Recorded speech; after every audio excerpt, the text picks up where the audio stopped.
मेरा नाम पवन केसर है। सर क्या लगता है अभी जो ये भारत जोड़ो यात्रा लेकर के आए हैं राहुल गांधी, बोल रहे हैं जो देश महंगाई पे भी वो चर्चा कर रहे हैं, बेरोजगारी पर भी, कश्मीर से कन्याकुमारी तक यात्रा निकाल रहे हैं, इस पे क्या लगता है कांग्रेस मजबूत होगा, विपक्ष को ये जो सत्ता में बैठे हैं बीजेपी उसको टक्कर दे पाएंगे?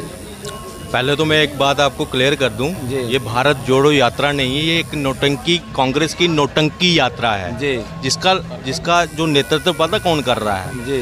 जो हमारे देश के प्रमुख कॉमेडियन है ना, कहीं से है वो सत्ता, मतलब कहीं सबसे पुरानी पार्टी से हैं, मगर आज कहीं ना कहीं उन्होंने वो कॉमेडी में ज़्यादा हिस्सा ले रहे हैं। और उनके साथ एक ऐसा व्यक्ति भी है जो कभी हमारे जेएनयू में यहाँ भारत तेरे टुकड़े होंगे इंशाअल्लाह वो बोलने वाला कन्हैया कुमार, जिसके ऊपर अभी केस चल रहा है, ठीक है, धाराएं लगी हैं उसके ऊपर, और वो आदमी भारत जोड़ो यात्रा को लीड कर रहे हैं ऐसे लोग।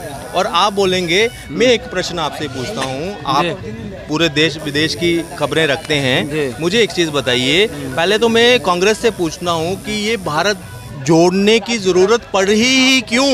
अच्छा, कहाँ से टूटा है भारत?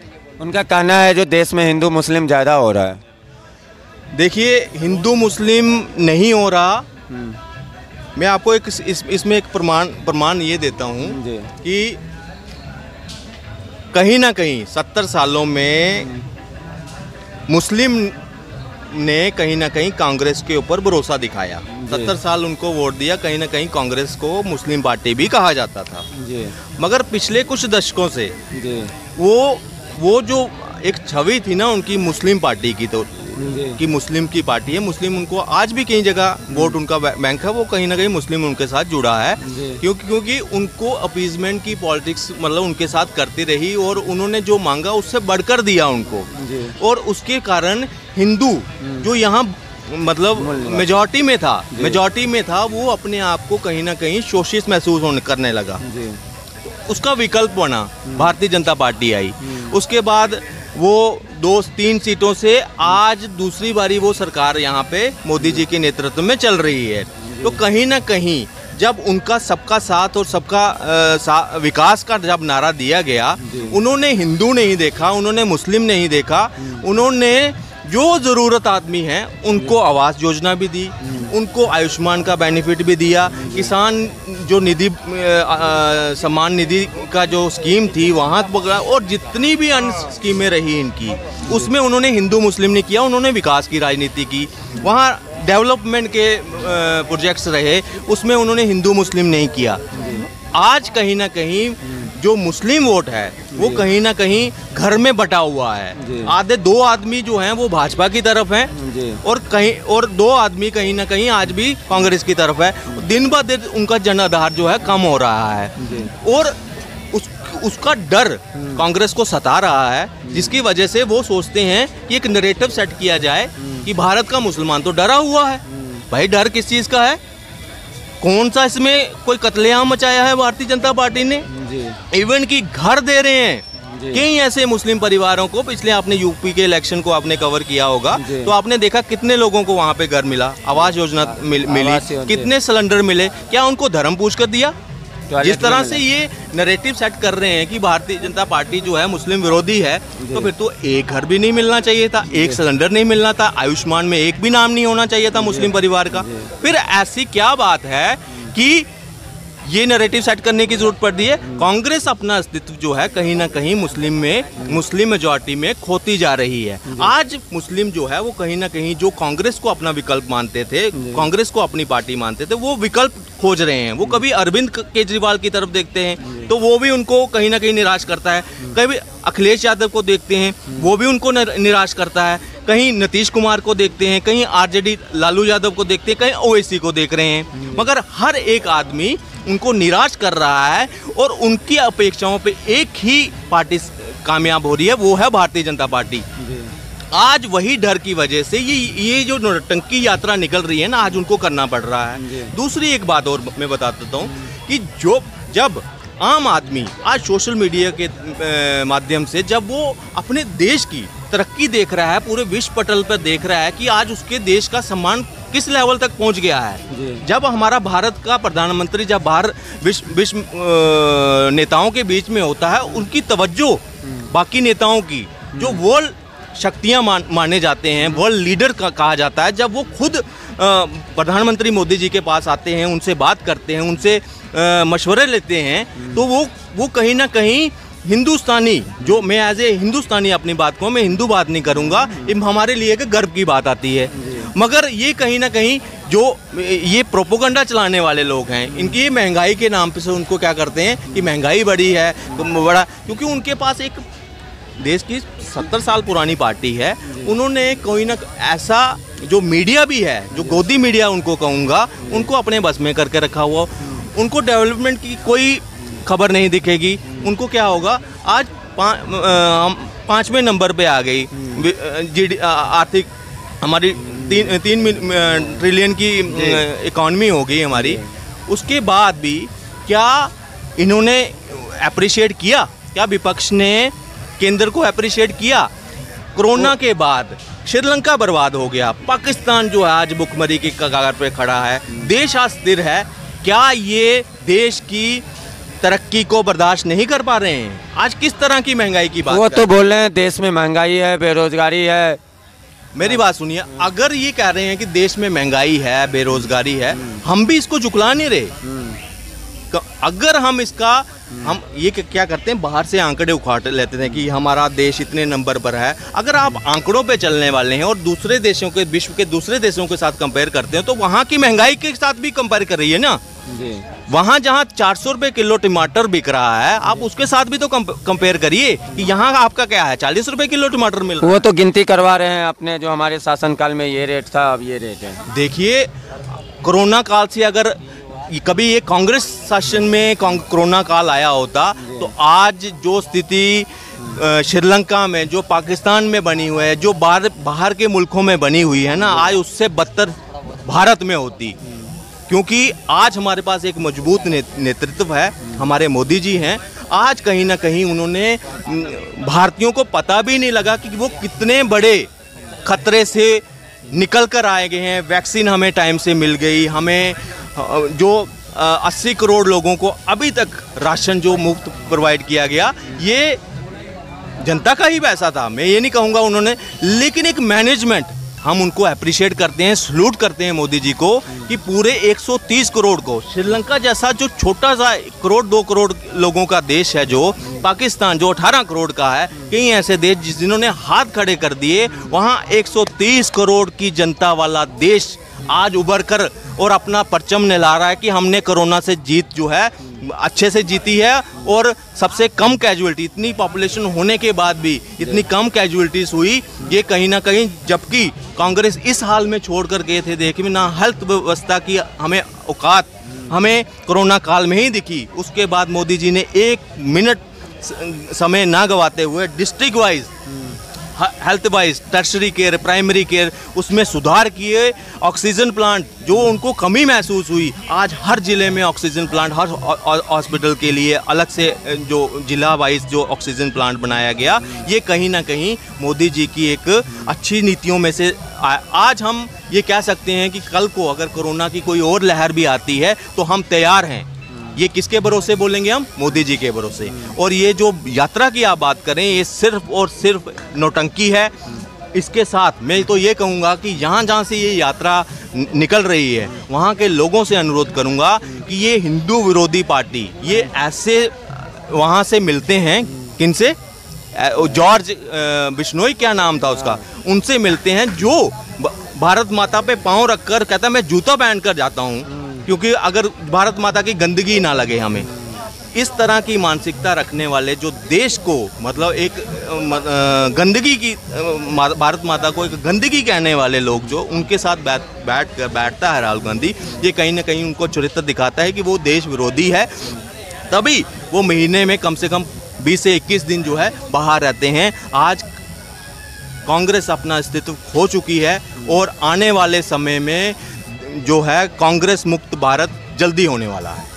इस यात्रा से आपको क्या लगता है, कोई फायदा नहीं मिलने वाला है कांग्रेस का? देखिए, गोवा में 8 विधायक कांग्रेस के आज वो भाजपा में शामिल होने वाले हैं। अब मुझे एक चीज़ बताइए, अगर वो वहाँ भारत जोड़ो की बात कर रहे हैं और इधर उनके विधायक जो हैं कहीं ना कहीं भाजपा ज्वाइन कर रहे हैं, वो समझ चुके हैं कि आप आज कांग्रेस जो है वो डूबता हुआ जहाज है जिसमें कोई सफ़र करना नहीं चाहता। आज विकल्प ढूंढ रहे हैं जो कांग्रेस के लोग हैं, इनको अपने गुलाम नबी, इनके सबसे पुराने नेता जिन्होंने इंदिरा गांधी के साथ, राजीव गांधी के साथ, उसके बाद सोनिया गांधी के साथ, आज राहुल गांधी के साथ भी काम करके थे, उसके बाद छोड़कर चले गए वो।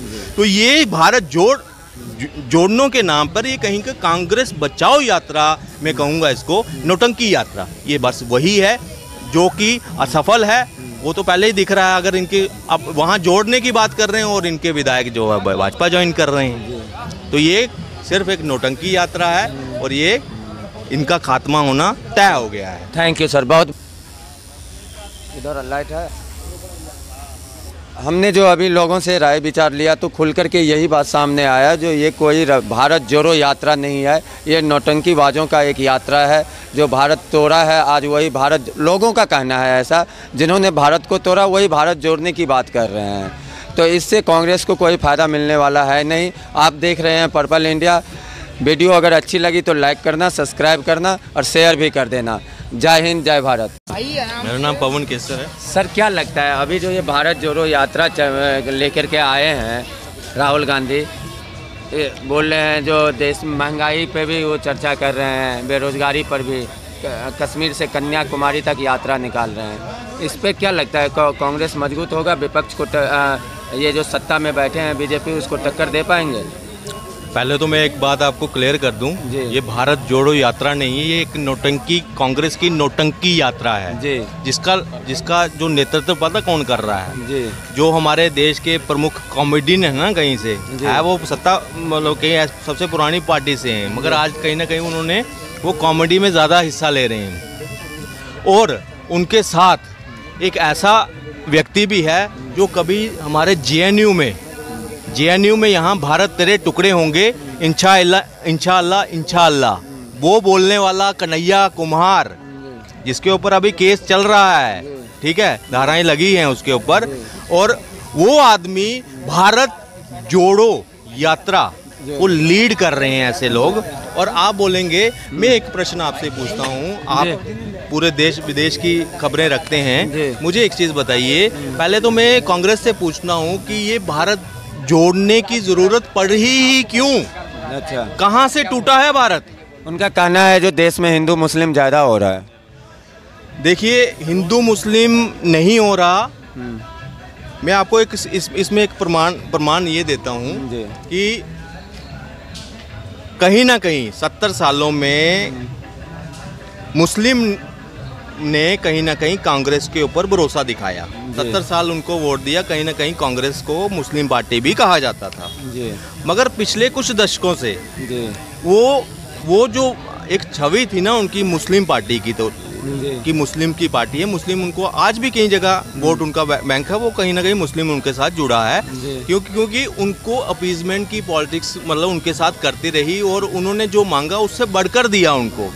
और उसके कारण हिंदू जो यहाँ मतलब मेजॉरिटी में था वो अपने आप को कहीं ना कहीं शोषित महसूस करने लगा। उसका विकल्प बना, भारतीय जनता पार्टी आई, उसके बाद वो 2-3 सीटों से आज दूसरी बारी वो सरकार यहाँ पे मोदी जी के नेतृत्व में चल रही है। तो कहीं ना कहीं जब उनका सबका साथ और सबका विकास का जब नारा दिया गया, उन्होंने हिंदू नहीं देखा, उन्होंने मुस्लिम नहीं देखा, उन्होंने जो ज़रूरत आदमी हैं उनको आवास योजना भी दी, उनको आयुष्मान का बेनिफिट भी दिया, किसान जो निधि सम्मान निधि का जो स्कीम थी वहाँ पकड़ा, और जितनी भी अन्य स्कीमें रही इनकी उसमें उन्होंने हिंदू मुस्लिम नहीं किया, उन्होंने विकास की राजनीति की। वहाँ डेवलपमेंट के प्रोजेक्ट्स रहे, उसमें उन्होंने हिंदू मुस्लिम नहीं किया। आज कहीं ना कहीं जो मुस्लिम वोट है वो कहीं ना कहीं घर में बटा हुआ है। आधे 2 आदमी जो हैं वो भाजपा की तरफ हैं और 2 आदमी कहीं ना कहीं आज भी कांग्रेस की तरफ है। दिन ब दिन उनका जनाधार जो है कम हो रहा है और उसका डर कांग्रेस को सता रहा है, जिसकी वजह से वो सोचते हैं कि एक नैरेटिव सेट किया जाए कि भारत का मुसलमान तो डरा हुआ है। भाई डर किस चीज़ का है? कौन सा इसमें कोई कत्लेआम मचाया है भारतीय जनता पार्टी ने? इवन की घर दे रहे हैं कई ऐसे मुस्लिम परिवारों को। पिछले आपने यूपी के इलेक्शन को आपने कवर किया होगा, तो आपने देखा कितने लोगों को वहाँ पे घर मिला, आवास योजना मिली, कितने सिलेंडर मिले। क्या उनको धर्म पूछ कर दिया? जिस तरह से ये नैरेटिव सेट कर रहे हैं कि भारतीय जनता पार्टी जो है मुस्लिम विरोधी है, तो फिर तो एक घर भी नहीं मिलना चाहिए था, एक सिलेंडर नहीं मिलना था, आयुष्मान में एक भी नाम नहीं होना चाहिए था मुस्लिम परिवार का। फिर ऐसी क्या बात है कि ये नैरेटिव सेट करने की जरूरत पड़ती है? कांग्रेस अपना अस्तित्व जो है कहीं ना कहीं मुस्लिम मेजॉरिटी में खोती जा रही है। आज मुस्लिम जो है वो कहीं ना कहीं जो कांग्रेस को अपना विकल्प मानते थे, कांग्रेस को अपनी पार्टी मानते थे, वो विकल्प खोज रहे हैं। वो कभी अरविंद केजरीवाल की तरफ देखते हैं तो वो भी उनको कहीं ना कहीं निराश करता है, कभी अखिलेश यादव को देखते हैं वो भी उनको निराश करता है, कहीं नीतीश कुमार को देखते हैं, कहीं आरजेडी लालू यादव को देखते हैं, कहीं ओवैसी को देख रहे हैं, मगर हर एक आदमी उनको निराश कर रहा है और उनकी अपेक्षाओं पे एक ही पार्टी कामयाब हो रही है, वो है भारतीय जनता पार्टी।